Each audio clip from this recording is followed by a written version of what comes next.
we move into the panel discussion part of this, as our rest of our panelists join me on stage, I will share the one joke that I know, and it is about the old pig farmer, since Bob brought this up. He had gotten on in years. He had one prize sow left, and every litter, she is the one that produced all the champions. It was time for his annual physical to go to town and see his doctor. It was imminent. She was going to farrow. He could not be there, and so he asked the neighbor boy from across the road if he could come watch the sow. Hugh, I told you this one last week at the Capitol. And he had spent days going over the details and what the neighbor boy needed to do when the prize sow began to farrow. And he leaves, goes to his physician's appointment, gets back that afternoon, gets out of his truck and moves into the farrowing house as quickly as he can. And just as he gets to the door of the farrowing house, a young man from across the road sitting on the edge of the farrowing crate, the sow grunts, pig shoots out, and the old pig farmer just waits for a second to see if the young man follows instructions. Baby pig walks around, just about to clamp down and have some colostrum and his first hot meal, and the sow turns around and eats him in one bite. Pig farmer runs in, no, you can't let that happen. The little boy says, don't worry about him. He's a tough little shit. He has been in and out of there 13 times. Our panelists have joined us. I don't know, I guess we will go in the order from my left to right. Well, actually, we aren't. We're going to go in the order of the program.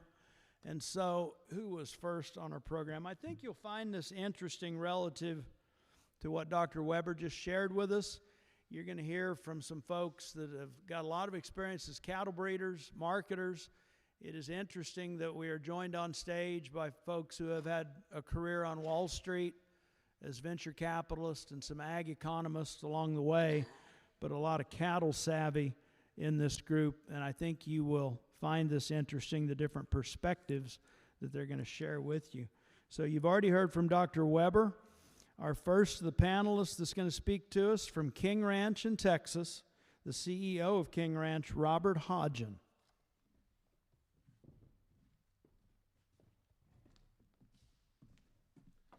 Thanks, Mark. It's glad to be here and glad to share some thoughts from what we're doing down at King Ranch. I've been in this role for about 2.5 years.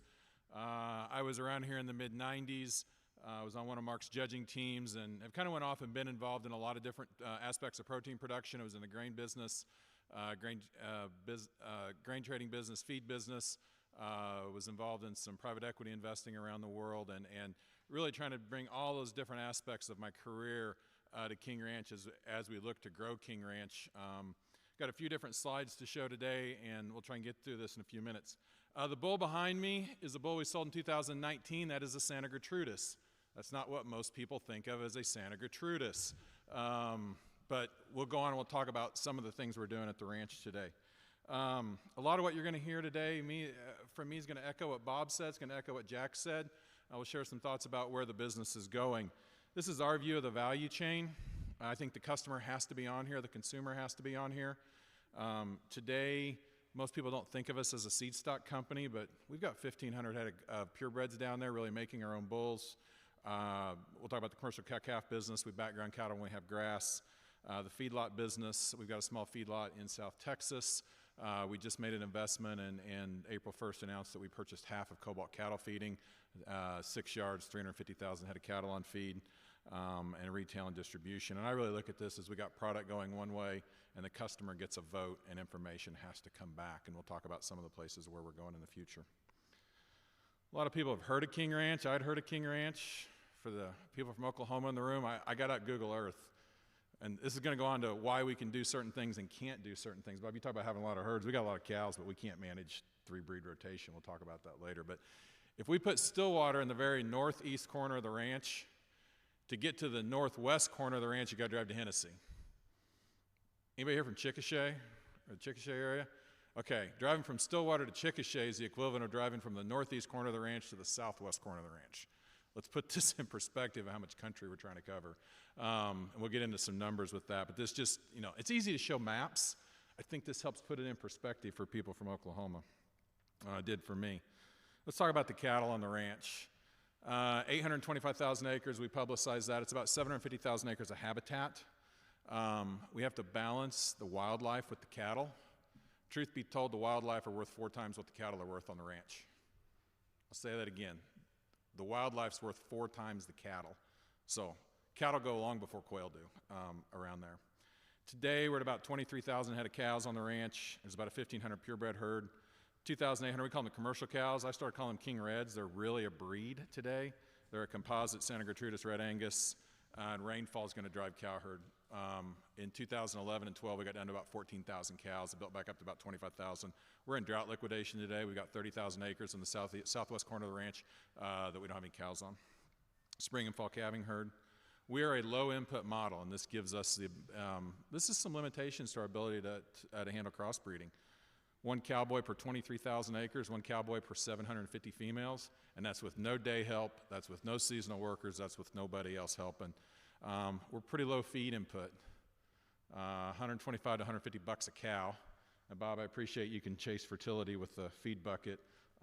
That doesn't work for us. Who's going to go feed them? That's my question. So we are a low input model, but from that, I think we can make a 550 to 600 pound feeder calf as cheap as anybody in the country. We've got about 16,000 head feed yard, and like I said, we just bought half of one of the largest cattle feeding businesses in the country. So it's an overview of the cattle on the ranch. A lot of numbers on here. I probably flunked PowerPoint 101 with this slide, but just to share some numbers, fertility.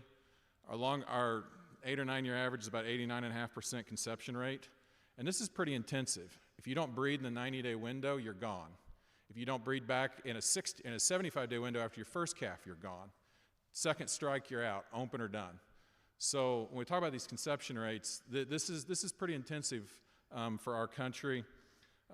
We've looked at what it would cost we think to go into the low to mid 90s from a conception rate standpoint. We'd have to spend $1.5 million to $2 million a year on feed and labor, but it doesn't pay for itself, or if it is, it's only a dollar for dollar return.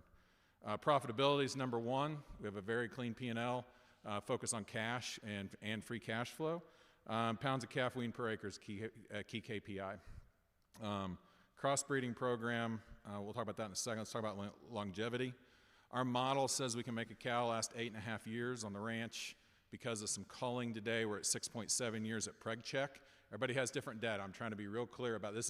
This is the 2023 numbers at preg check was at 6.7. 26% of our cow herd's older than 10 years old. I don't know how much you can see on the graph, but 7% of our cows are over 13 years old, and there's some 18-year-old cows still out there running around. Almost 20% of our cow herd's 10 to 12 years old. The heart of the cow herd's from 4 to 9 years old. And you can see first calf heifers and second calf heifers in there. So that is the data off of 23 after some culling. And I know we're here to talk about crossbreeding. For us, we can't manage a 3 or 4 breed rotation. It's too difficult. The country's too big. We don't have enough labor. We got big pastures. There's a pasture down there. It's 36,000 acres. The ocean's on one side and has 3 fences, and there's 1,100 cows in it. I don't know how we're lucky to gather them all, let alone figure out how we're going to get them all bred and run different bulls and stuff on it. We know this. Today we're running this composite Santa Gertrudis Red Angus, and I've got a graph here in a second. I'll show you kind of our business in a simple manner. Feed yard and carcass performance. This is something I talked to with Mark. And I think somebody said this earlier, but this is our goal. Make the best calf we can for a cow that fits the environment. It's a tough environment down there. Rainfall is tremendously variable. Heat, humidity. I mean, we had heat indexes into the 120s last summer. We're making calves that are grade 75 to 98+% choice, 5 to 20% prime. Very low morbidity and mortality. I was just out in Amarillo yesterday with our Cobalt guys. We've got 2,500 head on feed right now out there. Mortality is 0.35% on 2,500 head, and those cattle will start killing in 2 weeks. Highly consistent. Our problem is these cattle have got too much back fat, and they're too high yield grade. That number of heads wrong. That was only half of them. It's 190 head. These are some steers that went into Kismet, Kansas on the 29th day of January last year. Went in at 681, out at 485, gained a 351, converted at a 603. Yield grade could have been better, 22% prime. 75% choice. Only a couple of them are too big. And I know there's a lot of you guys from Kansas and Montana and South and the Dakotas will say we can do that all day, every day, and you can. But I'm talking about doing this with 20,000 cattle born 40 miles north of the Mexican border. I'm talking about a tough environment calf, and a calf that's got a lot of Bos indicus in it, and doing this. And so we think our secret sauce is to take a cow that'll live like that in the southeast and make a calf that can go to Garden City, Kansas, and go to Cargill Dodge and perform like that. That's the secret sauce. That's what we're trying to chase, is a cow that fits the environment and a calf that'll work in a big production system. So for us, this is where we're focused on. This is our breeding program on one page. I'm trying to dumb it down. I'm a very visual learner, so we've got homegrown Santa Gertrudis bulls. We bring in about 10 outside Red Angus bulls a year. The Gert bulls and the Red Angus bulls go out on the Gert cows. Out of that comes more Gerts to make more Gerts. Out of that comes about 150 true F1 bulls. And then those bulls go out, they last about 5.5 years, and then we call them, and they go out on what today is about 21,000 of these King Red cows. And just to give the makeup, those cows are about 3/16 Bos indicus. There's some shorthorn in them, and they're half Red Angus. That spits out about 14,000 feeder calves a year and about 3,500 replacements a year. That's the system that we can manage. And I think, you go talk to some of these big herds, and there's 4 or 5 purebred herds, and there's this and there's that, and it's real tough if you want to go back and you want to have consistency if you're also focused on the rail and you're getting paid good premiums.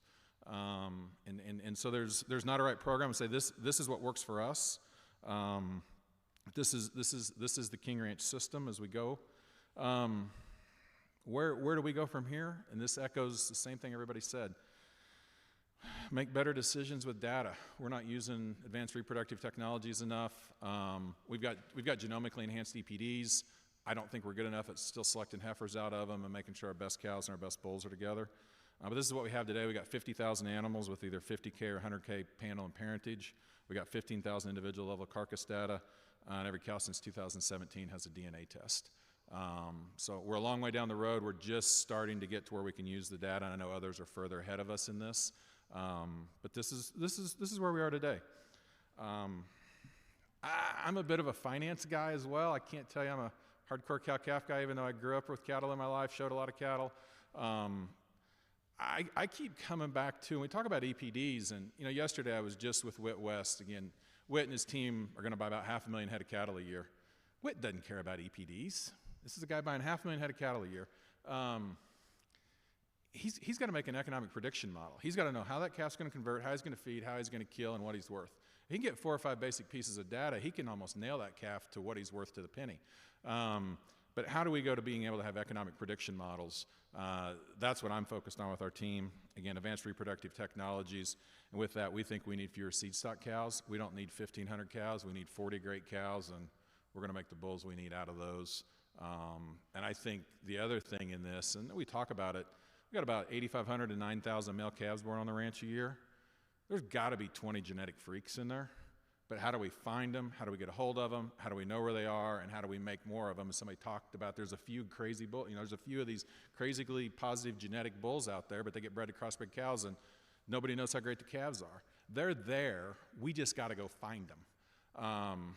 And it's at $20 a panel test, $25 a panel test. Today, it's expensive if you're going to go punch a hole in 17,000 calves at marking and branding.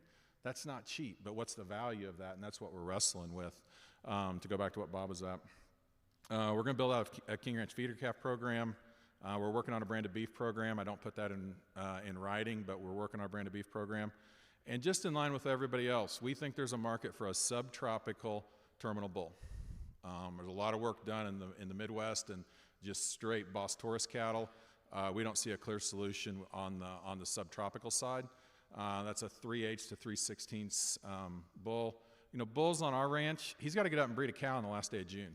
And it might be 110 and 98% humidity that morning. So we think there's an opportunity there, and this concept of maternal lines is where we're headed. And with what we're doing with Cobalt, we can put those cattle back, we can feed them, we can get all the data, we can kill them on a grid with Cargill, and we think that works for us. So I know we don't have a lot of time for each of our speakers, but that's what we're doing at King Ranch. This is what works for us. But I tell you, even with all of our resources, we don't have it figured out yet. But we're trying to learn, and this is where we're headed. So, Mark, thank you very much.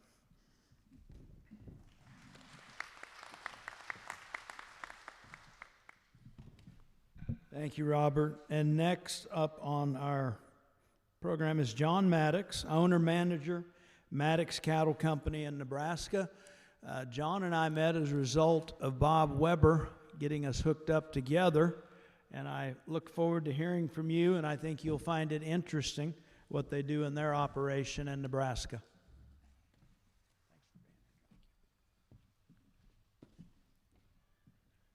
Well, thank you. I am pleased to be here today.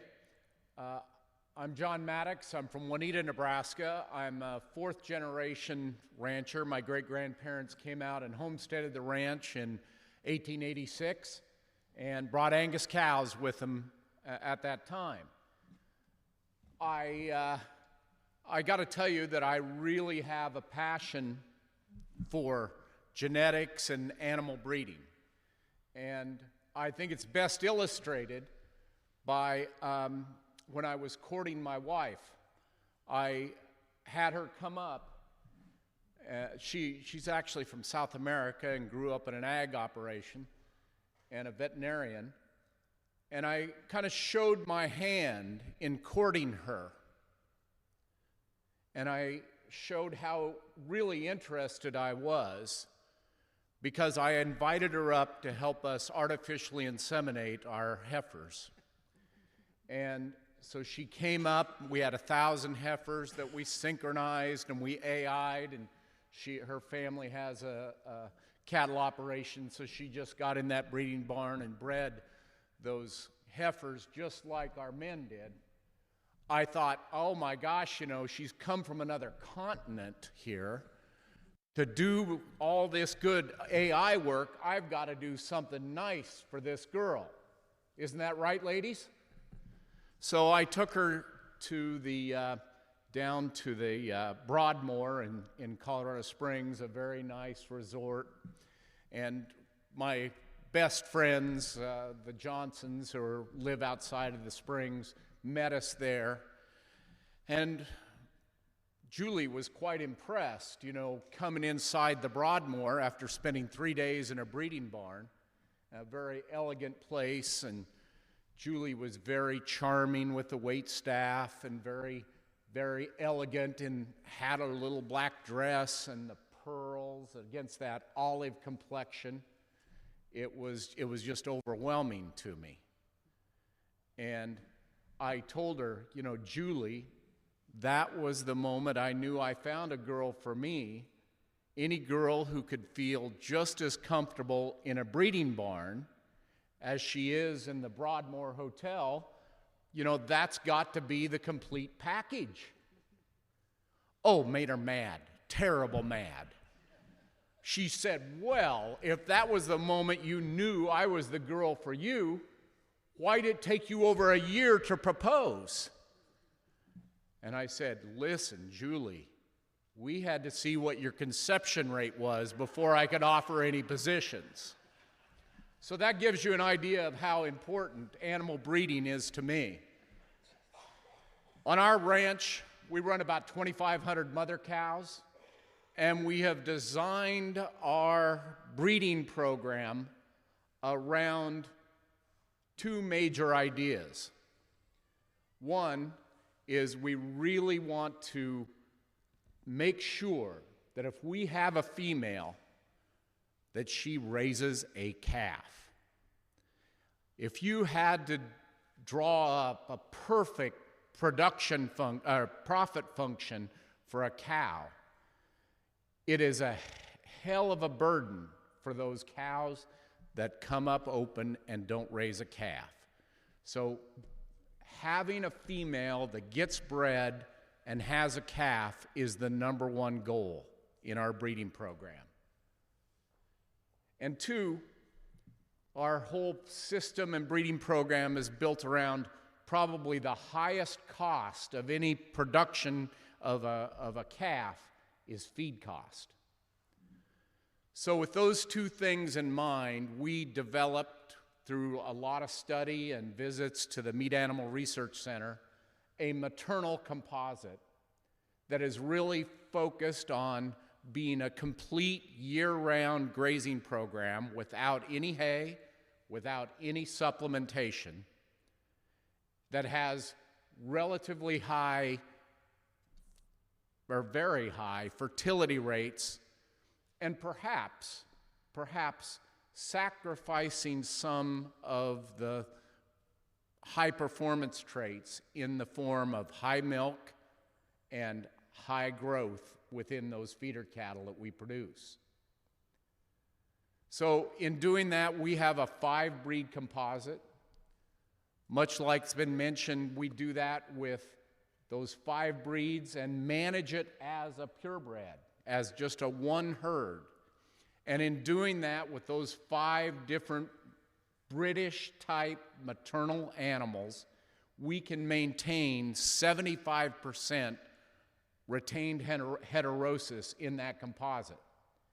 And that, I think, is the key thing, is that having that high level of heterosis has been enabled us to have very high fertility rates in both our yearling heifers and our mature cows, and really minimizing the number of open cows that leave our ranch. One of the big key performance indicators that I watch for, is that we have a system where we only keep those females that conceive early in the breeding season. We only keep the heifers that conceive in the first cycle, basically. And in cows, we only keep around those cows that conceive in the first 2 cycles. I have a good friend, Burke Tykert, who's a mentor of mine. He has a saying for employees. Always, as an employee, set the next guy up for success. Well, we do a little bit of the same thing with our cow herd. And we only keep those heifers that conceive in the first cycle.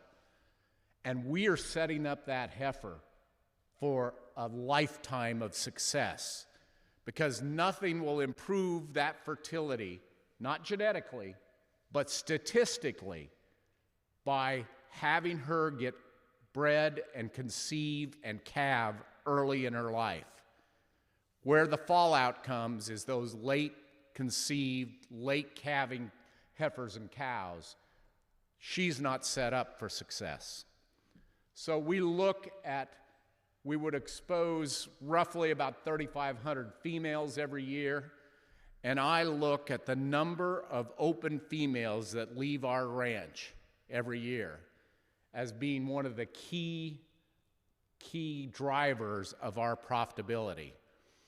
And frankly, we're never probably going to make genetic improvement in that lowly heritable trait of fertility, but you sure can improve it through, about the only way to improve it is through heterosis and being able to set up that heifer or cow for success for the rest of her life. The other point is that, or insight that we try to exploit, is that one of the great things about such a fractured business with many different kind of environments and different kind of systems is that it's pretty amazing that we've had producers who have really focused on the end product, on the consumer, on producing quality products for our end buyer. And it's really an amazing thing and a wonderful thing, and it's been to the great benefit to our industry as a whole. However, I feel like in our drive to produce high-quality cattle that are terminally oriented, we are really sacrificing a lot of the real important economics for the maternal side of things.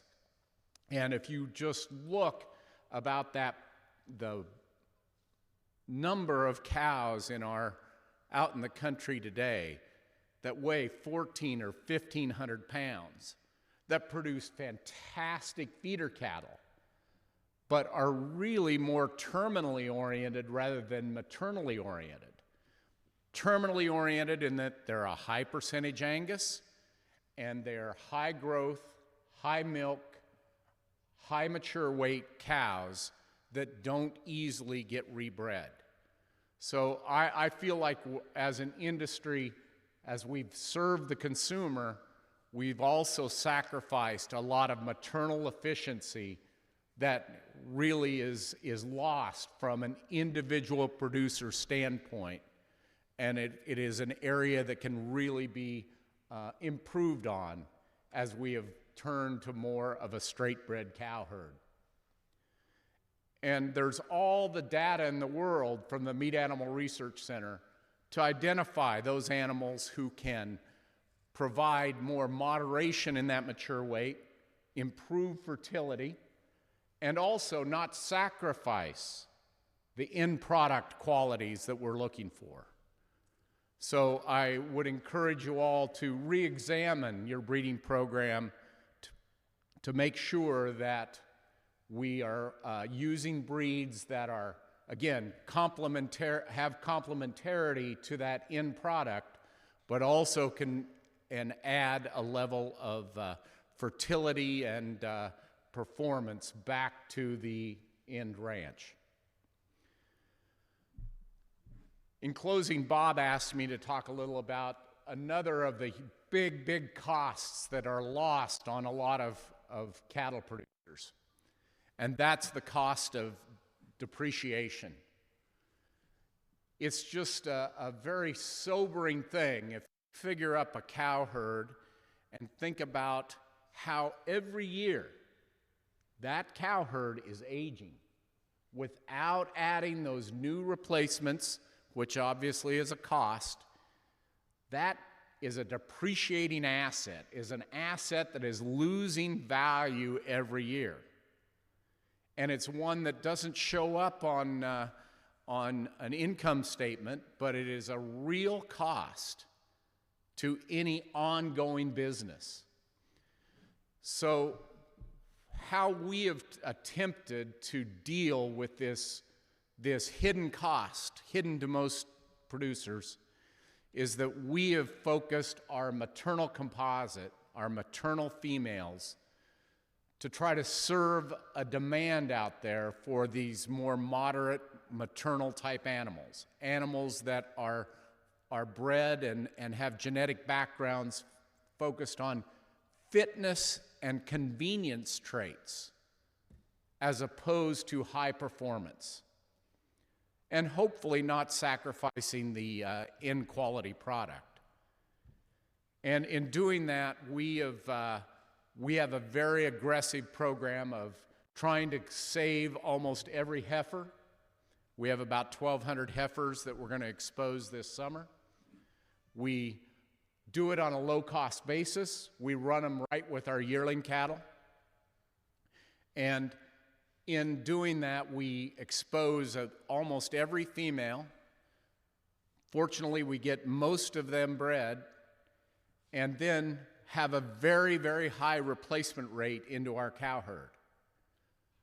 And what that allows us to do is every year we have a cow sale where we sell every cow before she turns 7 years old.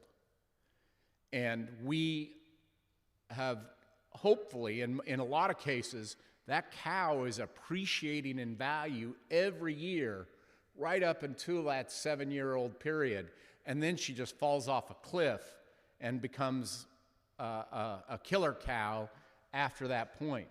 So we're able to basically eliminate Bob, I almost called you Dave there, Bob, because we can basically take depreciation out of our system, having females coming into the herd at a lower price than we are selling those running age cows who are about to lose a lot of value.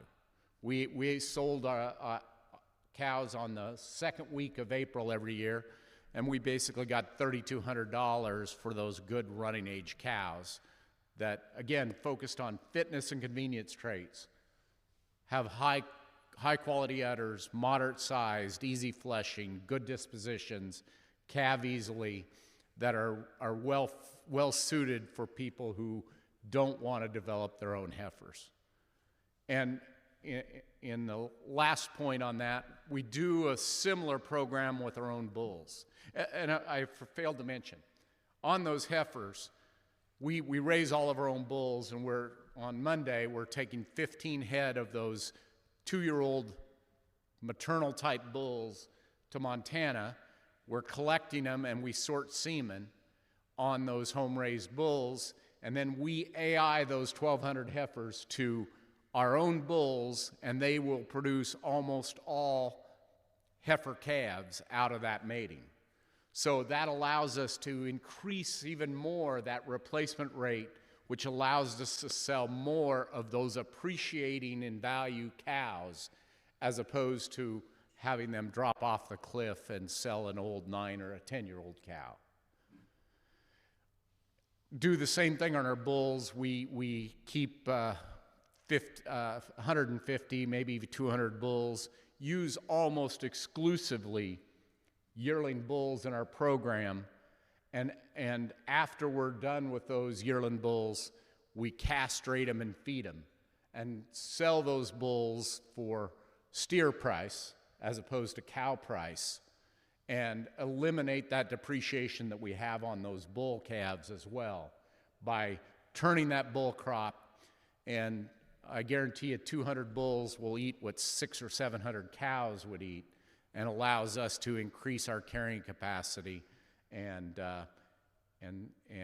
also, which again, carrying capacity with a moderate sized cow, that higher stocking rate that we can get with higher fertility is one of that key drivers to profit within a cow-calf operation. I appreciate your attention and be looking forward to any questions in the follow-up. Thank you.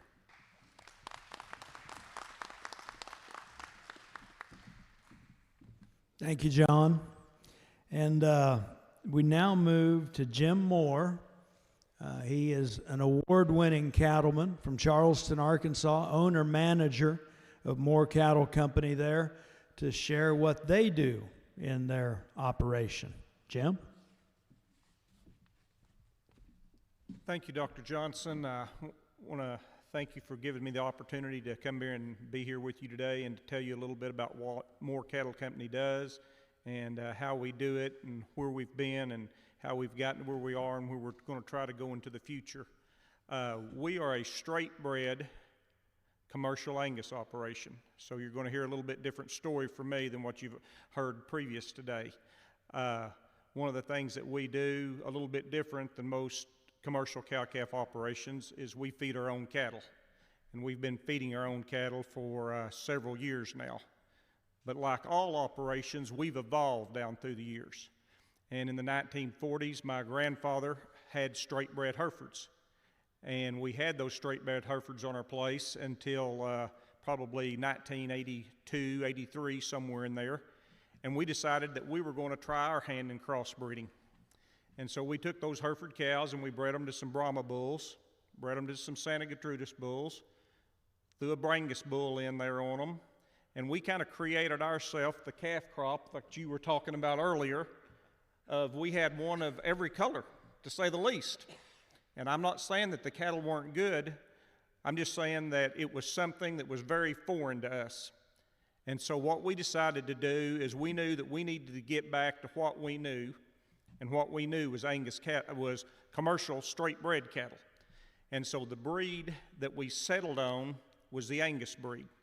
And the reason that we settled on that breed is because we were looking for a cow that was easy fleshing, easy keeping type cow, a cow that would milk enough for us to raise a good calf, and like everybody that's up here has emphasized today, would get bred back. because that was the thing that I took out of our Zoom meeting when all three of us were on that Zoom, is how important reproductive efficiency is at the end of the day. It is the #1 driving force in a commercial calf operation. I remember my grandfather telling me years and years ago, he said, "Son, it's hard to generate any money out of a cow that doesn't have you a calf." And so I think that's one of the biggest thing that we have to worry about, is being able to get these cattle bred back. And so we bought our first Angus bull in 1990 off our great friend David McMahon at Bell Point Ranch. And by 1993, what we came to realize is there was other people benefiting off our genetic selection and our monetary investment, because we were having people line up to buy these yearlings. We weren't having to sell them to the sale barn, weren't selling them on any video. They were just calling, wanting to know, when you going to sell your calves? So what we figured out is, if those cattle would work for someone else, surely to goodness we could make them work for us. So we fed our first pen of cattle in 1993. By 1996, grid-based marketing was in its infancy, and we felt like that our cattle were better than average. And so we started selling those cattle through a grid-based marketing system through U.S. Premium Beef, and that is still the way that a majority of our cattle are marketed today. And grid-based marketing was one of the biggest eye-opening and educational experiences that I'd ever had in my life. And the reason that it was is because we were fortunate enough that we're a smaller type operation. We knew which bulls were bred to which cows. All the cows are identified, all the bulls are identified. So the day that calf hits the ground, there's a tag going in that calf's ear. Dam identification, sire identification. So when we started this grid-based marketing and got all of this data back, it allowed us to go and know what every cow that had a calf sent to the feedlot had done. We knew how big the carcass weight was. We knew what the marbling score was. We knew what the yield grade was, the back fat number, and most importantly, how much money they had generated us. And then on the flip side, it also allowed us to go and analyze what our bulls were doing, because we could get the same report on the bulls. And what that allowed us to do is to identify those cattle that weren't getting the job done. And it was really, I don't know really how to explain it, but it was an eye-opener. There was $1,000 difference between the top animal and the bottom animal. And when you've gone and spent the same investment on two different cows, one of you generates $1,000 more than the other one, you start thinking about culling pretty quickly. And so it allowed us to identify that bottom end that wasn't getting it done, to cull them out. It allowed us to identify that end that was really getting the job done and showing that they were genetically superior. And we took those cows and bred them to the best bulls that we had. And now what we do with those cows like that, we AI those cows. And all the time that we're doing that, we're hoping to get a heifer. And the reason that we're hoping to get a heifer is we have not bought a female to come on our place in over 60 years. We've raised them all. And there isn't any place that we think we could go in the United States where we could buy heifers that fit the model that we're trying to build them, fit the program that we have, and have as much knowledge about them. Because not only do we have 30 years of individual data back on those cattle, we were one of the first herds in the United States to adapt DNA testing back in 2009. And so we've got over 15 years of DNA testing. And we probably differ a little bit than most people when it comes to DNA testing, because we do not test them all. And some people tell me that you're making a mistake by not doing that. But what I always tell them is this: I'm a big believer in EPDs. I'm a big believer in genomic testing. But I still think to be a good cattleman, you've got to be able to use your eyes, and you've got to look at them. And when I look out there and I see a heifer that's not phenotypically pleasing to me, I don't care what she tests on the DNA. I'm not keeping her. So we phenotypically appraise every one of these heifers. The ones that pass the phenotypical evaluation, then we'll go and DNA test them. If they score high enough, they get to stay in the herd. If they don't, they're going to go to the feedlot or we're going to sell them to someone else. And when I talk about phenotypically pleasing, we've got a body type in our mind, what we think a cow's supposed to look like. And she's a cow that's moderate, that has a tremendous amount of depth of body to her, that has a gob of Springer rib to her, easy fleshed and easy keeping. Because I think another thing that we all agree on up here is trying to maintain these cows at as low a cost as we can possibly do that. And we've had a tremendous amount of success with these cows with this body type because they'll go for us, they'll get bred early in the calving season as heifers. They'll go and they'll get milk well enough to raise a good calf, and then they'll get bred back. And so we're trying to blend that maternal side into things. And one of the reasons that breeding back is very big to us is because we are a straight fall calving season. We don't go, if you don't calve in the fall, we'll give you another chance in the spring. You don't calve in the fall, you gotta go find you a new home. And then when we talk about from the carcass side, we've had a lot of success with these cattle because these calves out of these cows are gonna do 3 or 4 things for us.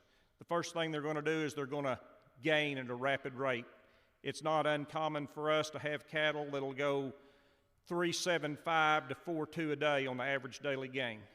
When we want to talk about a feed conversion number, we're going to convert feed somewhere there around 5.3 to about 5.7 on it. And when we want to talk about weight, even though these cows are smaller type cows, they got a lot of gas in the tank. And the steers that we finished this year, after a 4% shrink, pay weighted on 1543 with no yield grade 4s. Not no yield grade 4s, low percentage of them, about whatever the grid will allow. And so what we're trying to do with these calves is we're trying to create ourselves a premium out of every one of those steer calves that come out of the lot. And when we want to talk about the quality grade on these cattle, certified Angus beef acceptance rate is going to run around 35 to 40%. And we're going to hit in there around 92 to 96% acceptance rate for CAB. And we want to talk about prime. We're going to go, and prime's about 8 to 10% normally for prime, and we're going to hit in there somewhere around 50 to 60% on prime. So our whole program has been built, since we're a smaller type operation, has been built to try to create us extra premiums for these calves. And our program's also built on that maternal side because I am a firm believer. We get labeled as cattle feeders at times, but we're far from cattle feeders. That maternal side is every bit important, probably more so important to us than what the carcass side is. But I am a believer, and it's like Bob said earlier, it's more of a challenge to raise your own replacement females and then try to feed cattle. Because anybody can go and, okay, I'm going to take this group of cows here and I'm going to terminal them, and that's a pretty easy decision. Or I'm going to breed a maternal bull there. And what we're trying to do is we're not big enough to try to do that on our deal. So we're trying to blend the best of both worlds and be real disciplined in our bull selection and our heifer selection to try to make these cattle be the best that they can be and try to go and produce a product up there that the American consumer and also the people overseas, when we export that meat, are going to have an enjoyable eating experience. Thank you.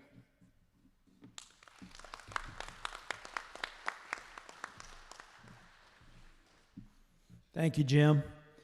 And we move into this final topic, and this one was interesting to me. We saw Dr. Weber's slides earlier this afternoon, that old model that we know the low heritability traits like reproduction respond in a big way to heterosis. We know that carcass traits are highly heritable and don't respond a great deal to heterosis. But recently, Dr. Bailey Engel, the young lady to my left here, has a paper that is getting ready to be published, and she is a research geneticist at the Meat Animal Research Center, Clay Center, Nebraska. And with this, we'll all have access to this information very soon. but they actually took a look at specific carcass traits and things like ribeye and fat thickness and hot carcass weight versus marbling itself, and looked at the additive genetic component of that phenotypic variation versus the non-additive genetic component. And so I seized upon that idea after I talked to Bailey, and I incorporated Dr. Darrell Peel into the mix. He's our holds the Breedlove Professorship in Agribusiness here in our own Ag Econ department, and asked them to do an economic simulation of different straight breds and crosses relative to a marketing endpoint. And so that is the information they're going to share. They might cuss me a little bit along the way based on some of the challenges that they faced, but they're going to tag team this topic. Bailey, Darrell, thank you.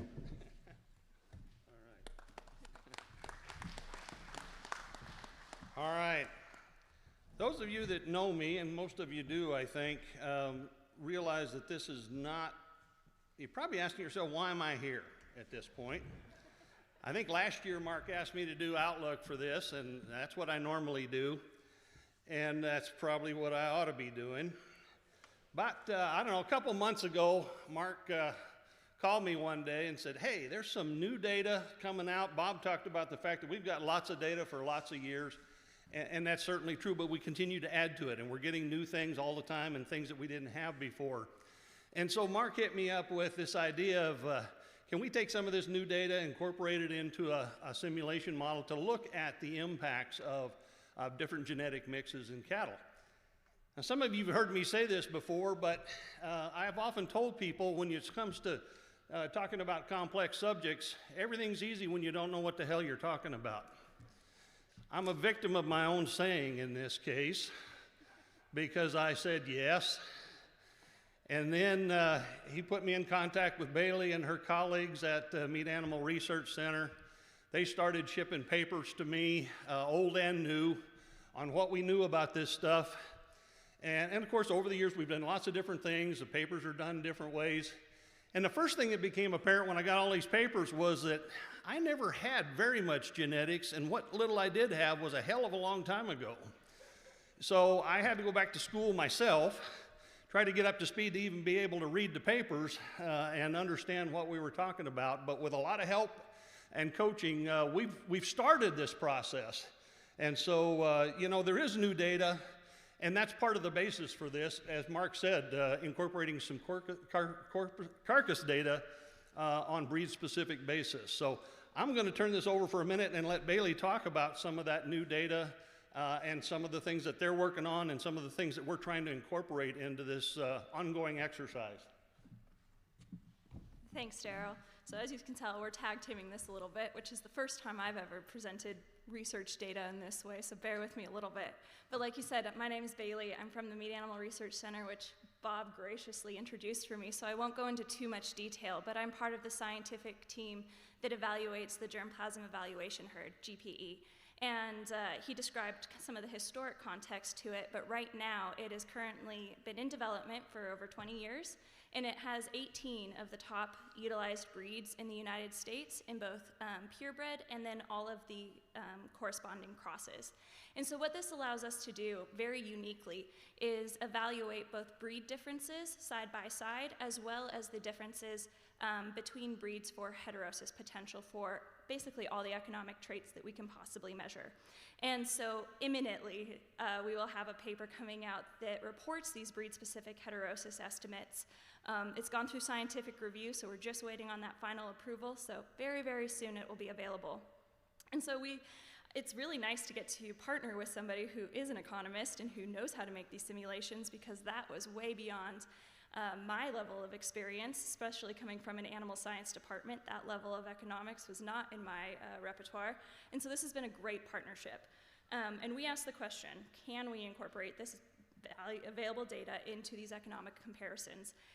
And we've been working on it, but it was harder than we both expected. And so we're just not quite there yet. But what we will show you is some of the results that we have so far. And I think one of the big takeaways from this that I want to preemptively pose to you is that this is a very complicated, multi-dimensional, multifaceted industry. And so there is no one-size-fits-all solution, and there are many, many paths to get to the same endpoint, and I think that these results will help demonstrate that a little bit. And so these are results that will be coming out in that paper that I described, and so what I'm just describing here are some of the expectations for weaning weights that we would expect on average for each breed or breed cross. And so one of the things that I wanted to demonstrate with this figure is that if you look at the comparison to Angus, which is going to be our base comparison, it's what we use as the base comparison at US Mark, in large part because it is the most commonly utilized breed in this country, but also because so it serves a good reference. And as you can see, the expected weaning weight between Angus and Hereford is a little bit different. And then when you consider the additive effects and heterosis effects of crossbreeding, that average weaning weight in the cross goes up. And you can start to see some of the breed differences and how those crosses can influence heterosis. And one thing I want you to notice as you move from left to right across the figure is a couple things. One, that as you start to include crossbred cows, like in the last two bars, the expected heterosis for weaning weight goes up quite a lot because now you're taking advantage of both maternal heterosis in that crossbred dam as well as heterosis in that crossbred calf. And then the other thing I think you should notice is that there is a large difference between those crosses that include Brahman and those that don't. And that is entirely because Brahman are so different. The more divergent two breeds are, the greater the result, or the greatest effect of heterosis that you can expect between them. And so that is something to take note here. All righty, excuse me. So again, we started with this challenge of trying to figure out if we could incorporate the genetic estimates that we have, the increasingly detailed information that we have, into a comparative economic framework. And so Mark challenged us to look at a straight bred using an Angus base and then compare that. So basically we built a base model with this sort of base straight bred animal, and then the idea was to duplicate that model, go in and make the appropriate adjustments throughout all of the components of the model for two crosses in this case as a starting point. So we're looking at basically a Bos taurus on Bos taurus cross, as well as a Bos taurus on a Bos indicus cross. So that we started to do that, and simultaneously to look at various endpoints. We've heard several discussions about, the endpoint that you have in mind makes a lot of difference. So we're trying to take them to weaning and focus on the cow-calf part. We can take them through a stocker backgrounding phase to a feeder cattle endpoint, and then through the feedlot, both as live feds as well as into the carcass part, and that really captures some of this newest data. And the thing that's not on this slide that we should emphasize is that we're trying, obviously one of the impacts and one of the important components has been mentioned is in the heterosis is the fertility and longevity dimensions of it. So we're trying to do all of these things on a lifetime basis for these animals. So when you start digging into the data of the cross-section of lifetime availability of data, breed-specific information, and the various endpoints, it turns out that this was not as simple a process as we had originally envisioned when you don't know what you're getting into. But it's been a fascinating exercise to begin, and we see this as just a beginning. What we're doing is trying to take all of this genetic information that we have available and then lay it onto a common market background. So that'll take markets out of the equation in terms of the impacts that we see economically on these animals. So we're using a recent historical feeder cattle market base, fed cattle market base, dress price base, and then quality and yield factors for the carcass part of it. And so that part doesn't change, at least the value parts don't change. Now, obviously the components do, right? So that doesn't mean that every animal we evaluate at the weaning calf level is going to have the exact same price on it because they're different weights. But we're pulling all of the prices for them appropriately out of the same feeder cattle market, out of the same feeder cattle price relationship. So that's the idea of this thing in terms of using economics, but also making sure that what we're focusing on here is on the heterosis part of this. So here's some of the preliminary results, and these are quite preliminary, but just kind of relative impacts of these three scenarios that we laid out, the straight bred and two crossbred scenarios, in terms of relative impacts. And I don't think there's any surprise in these. We've heard all of these alluded to. One of them is the fact that an awful lot of the value of heterosis occurs at the cow-calf level. And we see that here, but it does clearly follow through all the way through the end of that animal. And in particular, then, we do see some impacts on the carcass level when we take those animals through the feedlot and evaluate them on a carcass basis, adjusting. And there's ups and downs in all of this. There's trade-offs in terms of some things going up, some things going down. So, and you'll notice there's no numbers on here. There's a good reason for that. I'm not ready to give you any numbers yet. Okay, this is pretty preliminary, but this is kind of where we're headed. And we're anxious to take this a little bit farther and get to a point where we can refine this just a little bit. And I want to reiterate that one of the reasons why we don't have those numbers is because, similar to what Bob experienced when he did his own little simulation, is that the value of heterosis, especially in that cow-calf sector, was larger than what we expected, to the degree that we haven't had the chance to double, triple, check it 8 ways to Sunday like Bob was able to, and we would like to make sure we have that solid before we report it. But I think it does demonstrate just where that impact is coming from. And it really is driven by that crossbred cow and the value that she brings through her increased longevity. It decreases the increases retention rate, decreases replacement rate.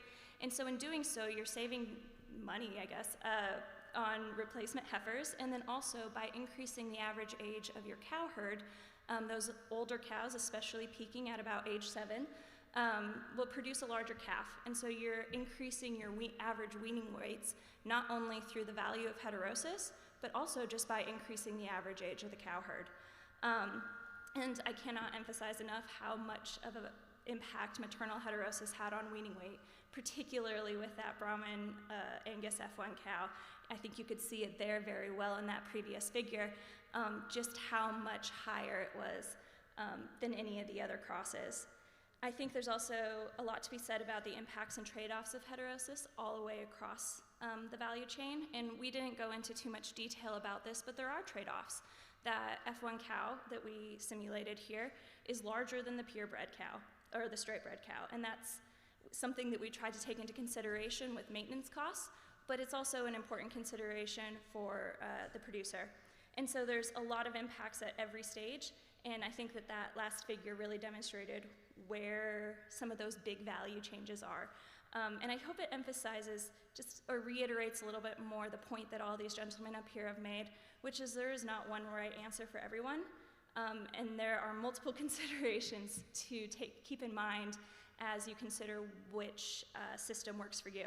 And one other thing that I wanted to talk about is that one of the reasons it was more challenging is because the data that you're pulling in and where those estimates come from may not match the system that you're trying to simulate. So for example, we ran into, as a small example, some discussions, I should say, about the fact that our our post-weaning gain estimates were based off of a calf-fed system, and that does not necessarily translate directly into a stocker system. And so we have a little bit more toying around with these values until we get them really solid, but I think that this has become a very nice working dynamic. Yeah, absolutely. This is a work in progress. We're looking forward to being able to take that. And when you listen to the discussion of the other three panelists here, in terms of the incredible diversity of ways that this industry solves problems to get ultimately to a common endpoint, right? I mean, we're all driven to the same, profit endpoint, and yet the ways we get there. And so we do think that there's a lot of new information available that we can begin to incorporate in all the way into an economic framework, but it wasn't as simple as I thought 2 months ago, let me say that. So thank you very much.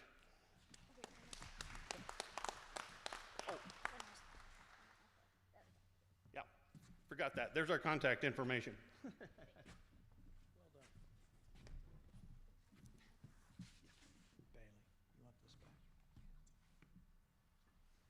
With that, we're going to open it up to you all to see what questions you have for our panelists. We've got close to 30 minutes here for Q&A before we take our first break of the afternoon. And as we pass the mic around, or you guys think about questions, just to clarify one more time, John, if you would please take the mic and tell them the 5 breeds that you use at Maddox Cattle Company.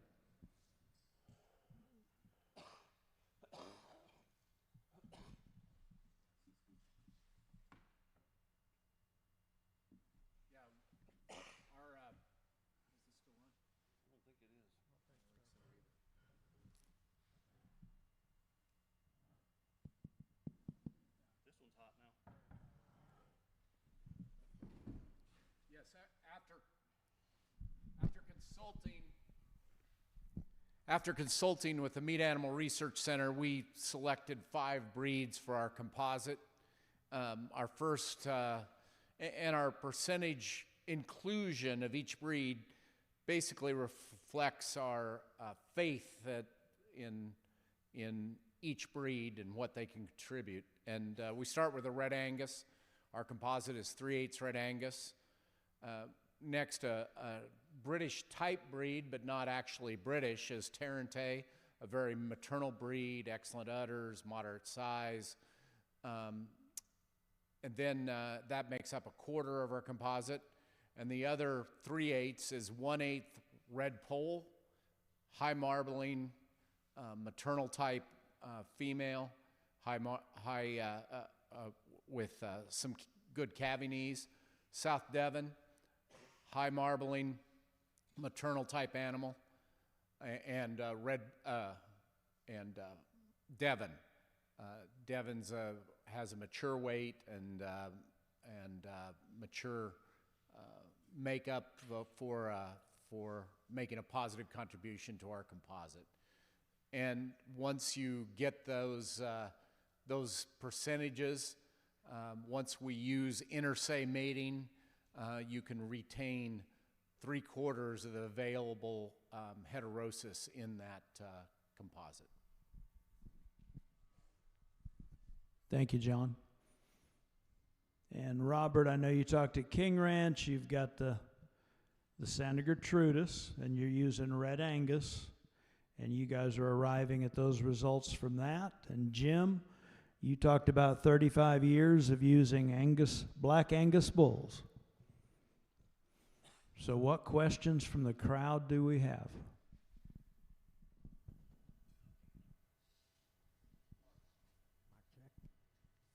Check 1, check 2.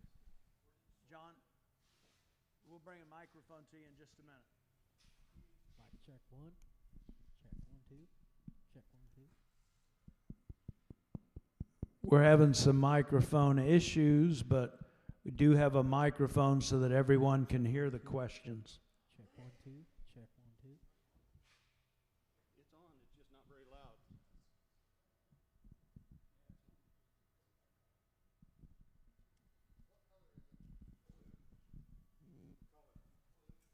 on, but it's the same deal. It's not very loud. Bray, none of them seem to be turned up very loud other than this one.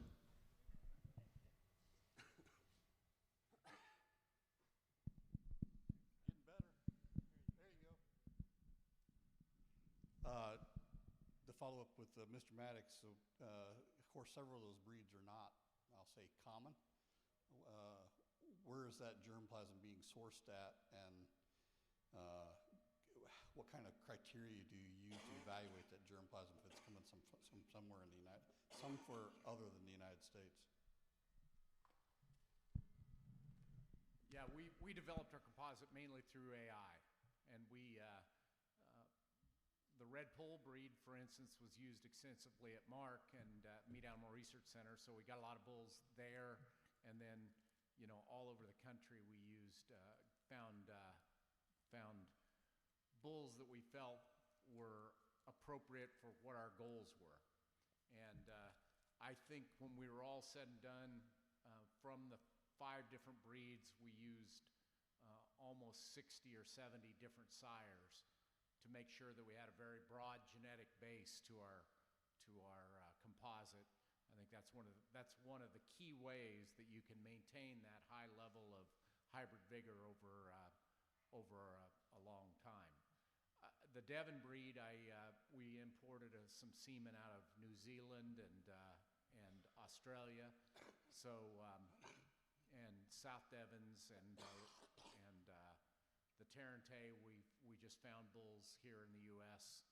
that kind of fit our criteria, and I was just asked. We started that in 2006. And we probably had 3 or 4 years of AI to develop the composite, and then it's just been generating those composites internally to use in our herd since then. And so it is. You bring up a good point, because it is difficult, and it takes some searching to find a relatively large number of bulls to make that contribution to your composite. This one's going to Robert. Maybe others can answer it too. The metric you used was cow age. I think you said you had a goal of a certain age, and you had some drought issues where they're maybe below that level, that number that you presented on the slide. What recommendations would you give to commercial producers to find out, like, an industry target point, I guess, if you will? And maybe my second part of that is your breed makeups with Boss Indicus influence. Would that be a little bit bigger than maybe some British breeds, if you will? Can you repeat the second question about the Bos Indicus? So I think you mentioned some age on some of your older cows that had gone quite a bit longer, and we've kind of heard through lots of universities that Bos Indicus cattle tend to last a little bit longer in the herds. So what different numbers would there be?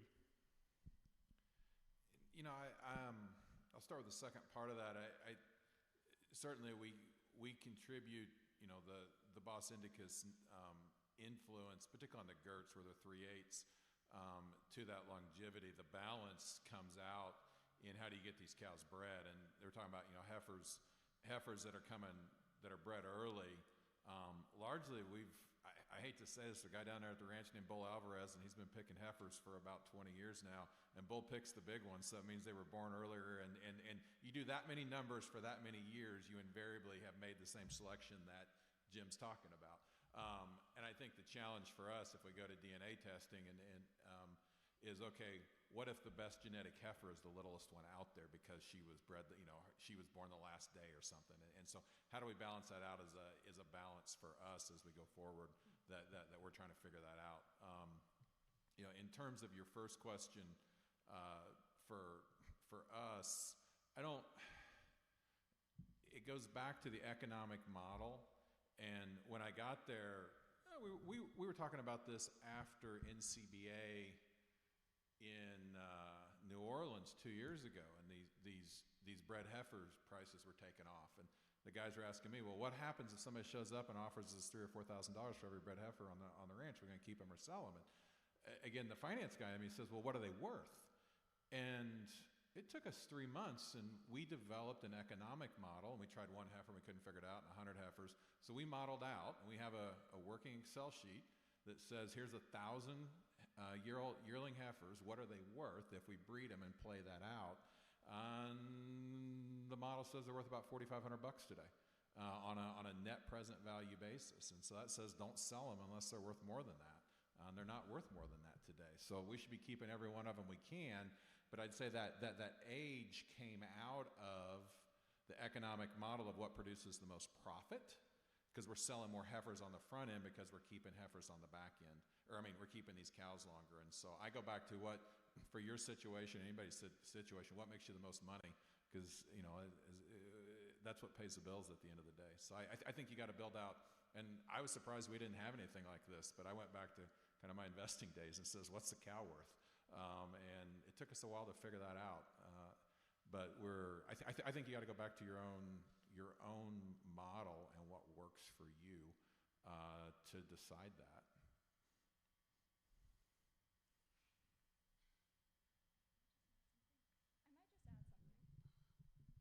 I might just add something and to the effect of your question about Bos indicus. And while I am more on the academic side, so this is not coming from my personal lived experience raising cattle, we do see a very large impact of heterosis on longevity, particularly in those indicus taurus crosses, to the degree that we actually downplayed it in our models because it was so large that we were uncomfortable with the value that that was returning.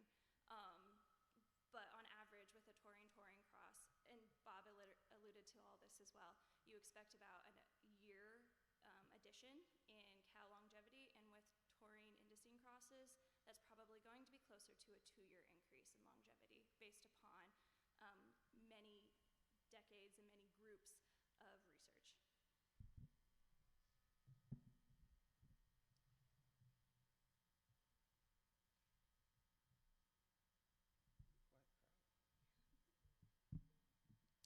Robert, I have a follow-up question for you. In your economic model with regard to the value of a bred heifer, and some information I know that came up in our conference call a couple weeks ago, maybe, I don't recall if you said it today, what does it cost you annually to run a cow at King Ranch? About $1,200 is all in cost. I mean, the cow cost is way less than that. That's fully loaded with depreciation and everything. Just cow costs? $350. Okay. So that's, we can develop a bull for $1,800. That's a number I know.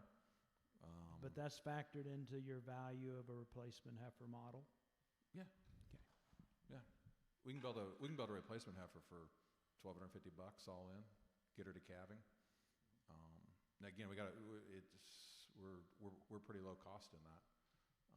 But that's the value for us. We can build her for this, and she's worth 2 or 3 times that. But I think also, Mark, it's easy for us to look at our own numbers, but let's go put these cattle out in the country and sell them and see if a customer shows. It's what you teach in your seed stock class, right? You got to have a customer. And for us, we do go test the market. We do go sell some heifers, and people show up and buy those heifers and want to buy more of them. So you can say whatever you want on the data. Does a commercial cow-calf customer value that heifer, and will they come back and buy more of them? And for us, that's proof in the pudding. We put all the numbers up we want. Does somebody want to go run these cows? And just because they work for us doesn't mean they work for other people. But that's also proof in the pudding for us.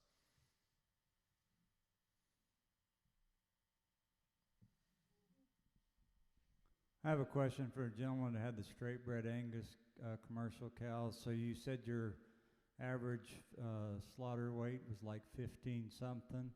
So what's your average mature weight on your cows? Our cows are going to be around 1,200 pounds is what they're going to weigh.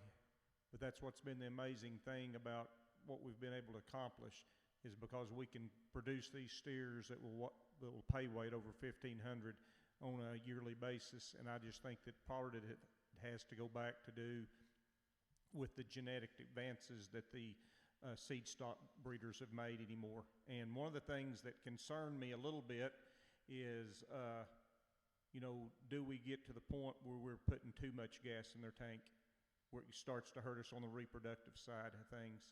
And I think what has helped us on that is because we are such strict colors on cattle that don't get bred back, we're hoping that we're able to still hold our fertility and everything like that.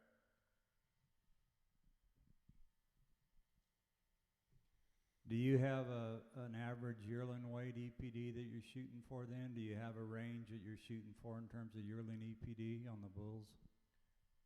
Well, I'd have to kind of look there, and I don't know the number right offhand. We're trying to buy bulls that, will rank in the top percentiles when it comes for, that yearling weight growth. We probably don't look at weaning weight as much as other operations do because of the fact that we're not selling our calves at weaning. But we want those calves to go and have the ability of, once they go and we get those cattle weaned off and they hit that backgrounding stage there at home, and we don't really push them all that hard at home. because we want them to grow and to get frame on them and to harden up and everything. And then once they hit that feedlot stage, we want them to be able to turn it on and go. So I would say, probably anything, we're not I don't know what the exact EPD is on the Angus bulls, but we're not looking for anything, they've got to be in the top 20% of the breed or so or above probably before we'll use them 20-25%.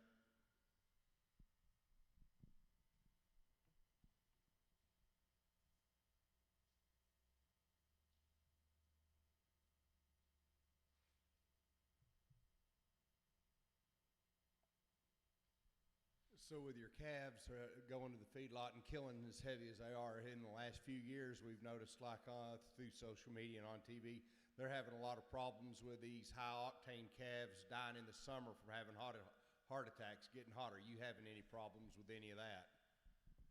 No, sir, we really haven't had that problem because we try to have all of our cattle marketed out of there. We still got a small, probably half a pen left there right now. So most of those cattle that we have there are already, they'll leave sometime usually in March and April and then in May, so we really don't experience that. But I can tell you this, I believe it was whatever year COVID was, when all the packing plants and everything were running, at 40% capacity or whatever, we had some cattle that were up there at the yard. They were ready to go. We couldn't get them sold. We messed around and had to keep them an extra 45 days on feed, and we did have trouble there. But as far as on a yearly basis, it's not something that we ever experience.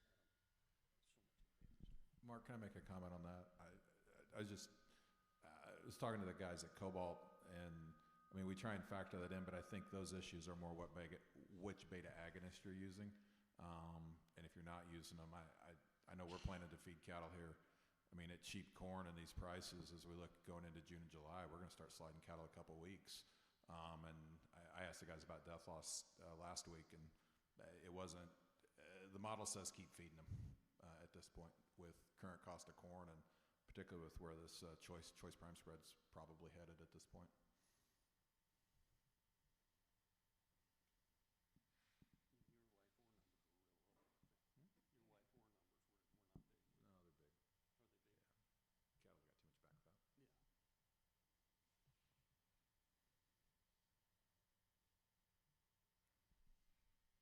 Folks, we had a question come in on the text thread, and Bailey, I'll let you answer this.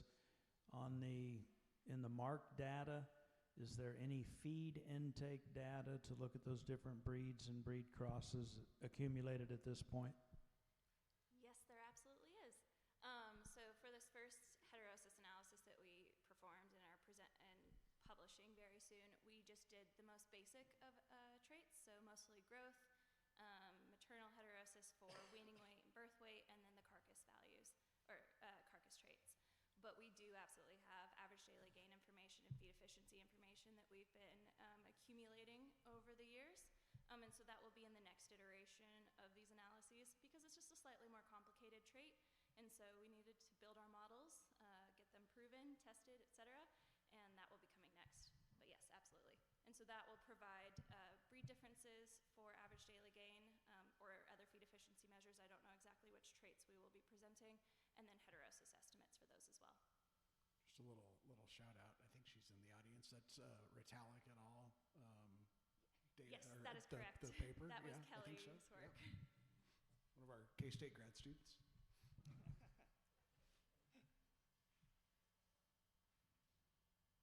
It's an excellent paper. Bob, I saw you grab the mic, so I think that means you want to answer a question. and maybe you'll say move on, but of course, and I hope this crowd is a big believer in genomics and genomic selection. You say there's 30, 40 years data on heterosis, but at the same time, I don't think understand well what that is on a molecular basis. But now we have copious quantities of genotype information. Can you speak to maybe how we might use genomic genomics or molecular heterosis in the future to perhaps identify some of these best practices from a crossbreeding standpoint? Yeah, that's a great observation and question. And one of the, I think, really interesting applications of the genomic tools in the commercial cattle space is to go through and we have the ability to use the markers to identify breed composition of individual animals. And so you can go and find in a set of, let's say we're doing an F1 composite intersay mated system, so think Sim-Angus to Sim-Angus or balance or limb-flex. And so statistically what we know is those F1 composites in that when we make the second generation of those, they lose half the heterosis that their F1 parent had. Okay, but what you can actually do is because of recombinant loss, so they get either pairings of two copies of a gene from one of the parent breeds, and so we lose heterosis in that instance. You can actually go through and sort through the set of second or further on generation and actually identify the animals that look like F1s genomically.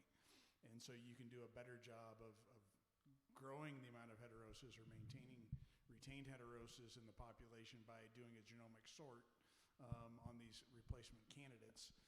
So you keep the ones that look more like true F1s, which is a pretty cool deal, because if you go back and I don't know if my number is anywhere close to, I think it's pretty close to right.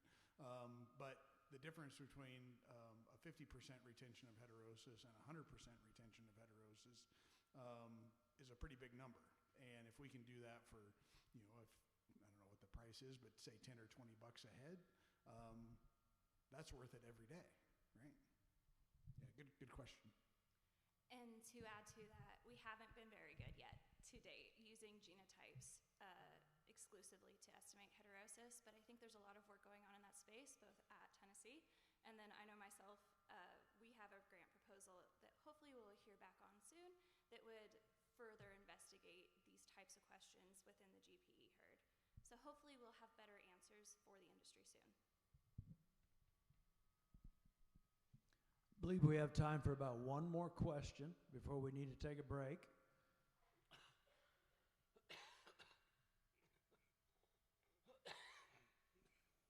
Well, this has been a good set of questions. Let's take a break. We'll reconvene at about 3:12 to kick off the regenerative ranching segment of the program.